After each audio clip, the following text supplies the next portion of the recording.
दर्शक नमस्कार, तपाईहरुलाई हार्दिक स्वागत छ युट्युब च्यानल नेपाली खबर मिडियामा।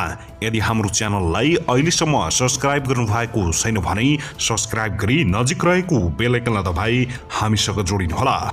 दर्शक सदाझै आज पनि हामी तपाईहरुमाझ निकै महत्त्वपूर्ण खबरका साथ उपस्थित भएका छौं। यो भिडियोलाई अन्तिमसम्म हेर्नुहोला, साथै मनमा लागेका प्रतिक्रियाहरू पनि छोड्नुहोला। कहाँदेखि हामीलाई हेर्दै हुनुहुन्छ, यदि नयाँ हुनुहुन्छ भने हामी नयाँ हो र यदि रेगुलर हुनुहुन्छ भने म रेगुलर हो भनेर कमेन्ट गर्न पनि नभुल्नुहोला। दर्शकबिन अब लागौं पहिलो खबरतर्फ। नेकपा माओवादी केन्द्रका नेता तथा पूर्व उप प्रधानमन्त्री नारायण काजी श्रेष्ठले नेकपा एमाले वैचारिक कार्यदिशामा नहिँडेको आरोप लगाएका छन्। नेकपा माओवादी केन्द्र महतोरीको प्रथम नगर सम्मेलनलाई शुक्रबार बर्दियावासमा उद्घाटन सत्रलाई सम्बोधन गर्दै उनले यस्तो बताएका हुन्। उनले केपी शर्मा ओली कम्युनिस्ट विचारधारा र कार्यदिशाबाट विचलित भएको समेत तर्क गरेका छन्। प्रधानमन्त्री बन्नकै लागि ओलीले प्रतिगमन र विसर्जनवादलाई अँगालेको उनको भनाइ छ। समाजवादी क्रान्तिबाट नै सुखी नेपालको परिकल्पना गर्न सकिने र यसको लागि कम्युनिस्टहरूले सत्ताको नेतृत्व गर्नुपर्ने उनले जिकिर गरेका छन्। क्रान्तिकारी पक्षधरहरूसँग नै कम्युनिस्टहरूले सहकार्य र कार्यगत एकता गर्नुपर्ने उल्लेख गर्दै नेता श्रेष्ठले वैचारिक कार्यगत र रणनीति सहितको मोर्चाबन्दी गर्दै पार्टीलाई मजबुत बनाउनु पर्नेमा जोड दिएका छन्। नेकपा माओवादी केन्द्र कहिल्यै पद र सत्ताको लोभ नगर्ने र जनमुखी कार्यहरूमा सहकार्य गर्दै आएको पनि उनको भनाइरहेको छ। नेता श्रेष्ठले पदभन्दा पनि विचारमाथि हुनुपर्ने उनको भनाइ छ। केपी शर्मा ओलीले प्रधानमन्त्री बन्नकै लागि एकता गरे अनि सहमतिलाई पनि तोडे, उनले आरोप समेत लगाएका छन्। समाजवादी क्रान्तिलाई स्थापित गराउन कम्युनिस्टहरूको लागि अपूर्व अवसर आएको र त्यसलाई वैचारिक कार्यदिशामा मतभेद र सत्ता लोप्साकै कारण सुरक्षित गर्न नसकेको पनि नेता श्रेष्ठले दावी गरेका छन्। त्यस्तै यता भने नेकपा माओवादी केन्द्रका अध्यक्ष पुष्पकमल दाहाल प्रचण्डले सरकारले यही मङ्सिर 28 गतेका लागि आह्वान गरेको संसद बैठकले आफ्ना नियमित कामलाई अघि बढाउने बताएका छन्। संघीय संसदको दुवै सदनमा नेकपा एमालेको अवरोध कायमै रहने एमाले अध्यक्ष केपी शर्मा ओलीको भनाइपछि प्रचण्डको यस्तो प्रतिक्रिया आएको हो। प्रचण्डले भने उहाँहरूले सुरुदेखि नै अवरोध गरिराख्नु भएको छ, तर अधिवेशन पनि चल्यो, बजेट पनि प्रस्तुत भयो, पारित पनि भयो, त्यसै गरी चल्छ। उहाँहरूको नियमित चाहिँ ठिक छैन भन्ने कुरा पुरै नेपालीले देखिसकेका छन्। उनले थपे अहिले महाधिवेशन गरेपछि सकारात्मक हुन्छ कि भनेको त्यो पनि हुन सकेन, त्यो पनि नहुने भो भन्ने कुरा शुक्रबारको वक्तव्यबाट देखिएको छ। पेलले भन्ने कुरा नभएको भन्दै उनले सदनबाट गर्नुपर्ने काम अघि बढ्दै जाने बताएका छन्। अहिले तत्काल निर्वाचन सम्भव नभएको प्रचण्डको भनाइ छ।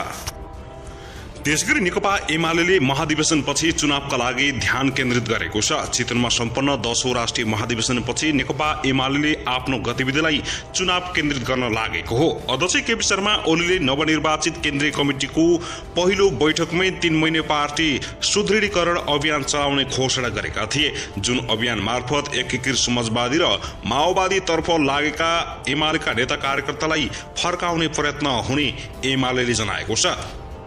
अभियान सञ्चालनका लागि थप निर्णय गर्न मङ्सिर 25 र 26 गते केन्द्रीय कमिटी बैठक बोलाइएका छन्। उक्त अभियान पार्टी प्रवेश गराउनेमा केन्द्रित हुने उपाध्यक्ष युवराज गेवालीले जानकारी दिएका छन् भने मान्छेहरू तयार छन्, विभिन्न पार्टीबाट एमालेमा आउन चाहनेहरूलाई प्रवेश गराउने हो उनले भनेका छन्। एमाले महाधिवेशनमा देखिएको सहभागिताले चुनावमा आफ्नो जित हुने विश्लेषण गरेको छ। शुक्रबार पदभार ग्रहण गर्दै केपी शर्मा ओलीले एमाले चुनावमा केन्द्रित हुन लागेको बताएका हुन्। हामीले हाम्रा पार्टीका नीतिबारे प्रश्न पार्यौं, सफलताले दिएको ऊर्जा र आत्मविश्वासलाई लिएर अगाडि बढ्नेछौं, ओलीले भनेका छन्। ओलीले अहिलेको सरकारले निकास दिन नसक्ने बताएका छन् भने तत्काल ताजा जनादेशमा जानुपर्ने ओलीको भनाइ छ। 2 पटक संसद विघटन गरेर चुनाव घोषणा गरेका ओलीले सरकारबाट बाहिरिएपछि पनि लगातार चुनावको माग गरिरहेका छन्। ओलीले सरकार अनुचित गतिविधिमा लागेको आरोप लगाएका छन्। सरकार अहिले अनुचित काममा लिप्त भएको छ। अर्को सरकारका लागि ताजा जनादेश नै चाहिन्छ। जनताले उपयुक्त मूल्याङ्कन गरेका छन् उनले भनेका छन्। चुनावमा गए अहिलेको सत्ता गठबन्धन हार्ने र आफ्नो पक्षमा जनमत आउने भन्दै एमाले आफूलाई चुनावका लागि केन्द्रित गर्न आग्रह गरेको हो। 10औं राष्ट्रिय महाधिवेशनलाई आम चुनावको तयारी भन्दै एमाले जनप्रदर्शन गरेको थियो।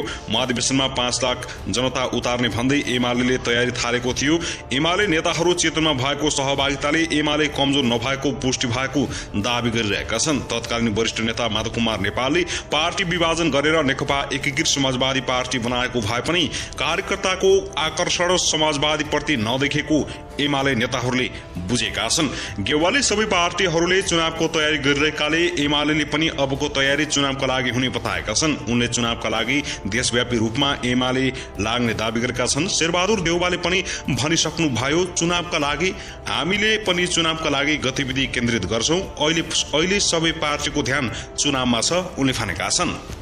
दर्शकबिन त्यसैगरी यता भने सरकारले संघीय संसदको 9औं अधिवेशन अन्त्य गरेको 45 दिनपछि 10औं अधिवेशनको बैठक बोलाएपछि विभिन्न राजनीतिक दलले आशंकाको नजरले हेरेका छन्। खास गरी सरकारले एमसीसी परियोजनालाई संसदमा प्रवेश गराउन खोजेको एमाले र माओवादी केन्द्रले आशंका गरेका छन्। यसका साथै प्रधान न्यायाधीश चुलेन्द्र शमशेर जबरालाई संसदले महाअभियोग लगाउन सक्ने चर्चा पनि चलिरहेको छ। मंसिर 16 गते बसेको मन्त्री परिषदको बैठकले गरेको सिफारिसमा राष्ट्रपति विद्यादेवी भण्डारीले यही मंसिर 28 गते दिउँसो 2 बजेका लागि संघीय संसदका दुवै सदनको बैठक डाकेकी छिन्। अघिल्ला वर्षहरूमा पुसको दोस्रो सातातिर मात्रै संसदको हिउँदे बैठक बोलाउने चलन थियो। नेपाली कांग्रेसको महाधिवेशनको अन्तिम मिति मंसिर 27 गते रहेको र त्यसको भोलिपल्टै संसद बैठक बोलाउनु अर्थपूर्ण रहेको एमाले संसदीय दलका प्रमुख सचेतक विशाल भट्टराईले बताएका छन्। त्यसगरी माओवादी केन्द्रले पनि सरकारले छिट्टै संसद बैठक बोलाउनुलाई शंकाको दृष्टिकोणले हेरेको छ।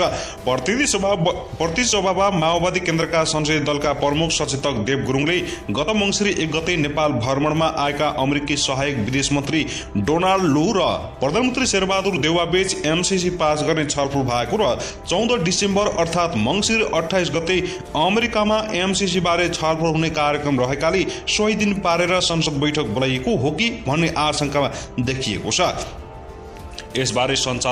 यसबारे सत्ता सञ्चालक गठबन्धन दलबीच कुनै छलफल नभएको गुरुङले बताएका छन्।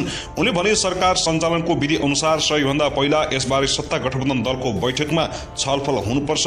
सरकार एक्लैले गर्न पाउने विषय त होइन। अहिलेसम्म यसबारे छलफलका लागि 5 दलको बैठक बसेको छैन। यसबारे अहिलेसम्म कुनै औपचारिक निर्णय नै भएको छैन।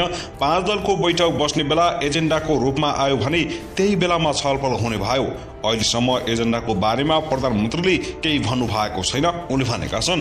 गुरुङले एमसीसी को विषय संसदमा लैजाने हो भने सत्ता गठबन्धनमा छलफल मात्रै नभई यो विषयमा राष्ट्रिय सहमति नै जुटाउनु पर्ने बताएका छन्। एमसीसीमा भएका सेवा शर्तका विषयमा त्यसलाई परिमार्जित गर्ने वा के गर्ने भन्ने बारेमा सम्पूर्ण राजनीतिक दल एकमत हुनुपर्नेमा माओवादीको धारणा रहेको उनको भनाइ छ। माओवादी नेता देव गुरुङले